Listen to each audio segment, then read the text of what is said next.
From living rooms to a place of worship, floodwaters left a muddy trail through a Kingston neighborhood this weekend. Residents say dirt piled along Waltham Park Road altered the natural flow of water, flooding several homes. Ramarda Lyons reports.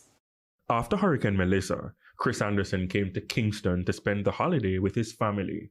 In a sense, he was moving from the damage caused by the hurricane. But he's back in the same situation, left cleaning after a flood. It's a big setback. Just got you one setback with in this time, and I come up here now to come spend Christmas with them. And this is why I was supposed to leave from Monday. Yeah, from Monday I was supposed to leave. I'm stay back. And it's a good thing to stay back because them alone with their night. The them he speaks of are his parents. They live along Waltham Park Road and watched as water coursed through their home Saturday night into Sunday. Between mopping, this is his main concern. Nobody now answer. Somebody have to answer for this. Because a senior citizen, you get me? A pensioner. And work hard. Somebody have to answer to this, man. This can't happen like that. This was the source of his contention.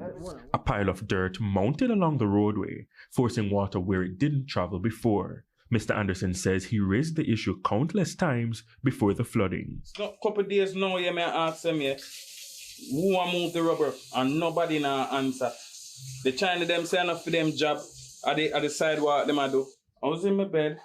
My mother called me and tell me the whole of downstairs. So when I come downstairs, the other thing says a storm. The way downstairs look. Yeah?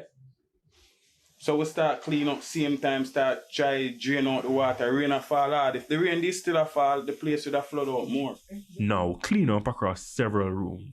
So 1, 2, bathroom, kitchen, and next room, about 5 rooms. 5 room and kitchen and bathroom flood out. And my mother business place, our little shop where she run. Everything flood out in there.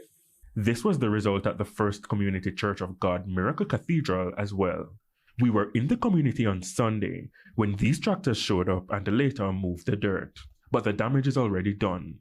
Other residents like Carey have been left sweeping and mopping mud.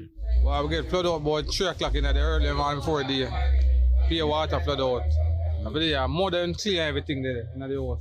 Yeah, we kind of clean up some like, but the kitchen, yeah, damage up. Yeah, smoke and mud up, damage up. Mud everywhere. We get ticket on clear. You know the mud on clear, right? Yeah, damage, fully damaged. No pretty. Furniture left outside while they tried to get back to normal. Sharika recalled the rush of emotions as water surrounded them in the dark. After one rain start fall, but I left on my phone. When I get up and I look on the ground, I see water barely come under the door. So I text my cousin, I say water coming in and she said, don't go sleep. After 3 hours, I look on the ground, I realize everywhere flood out. Ramarda Lyons, TVJ News.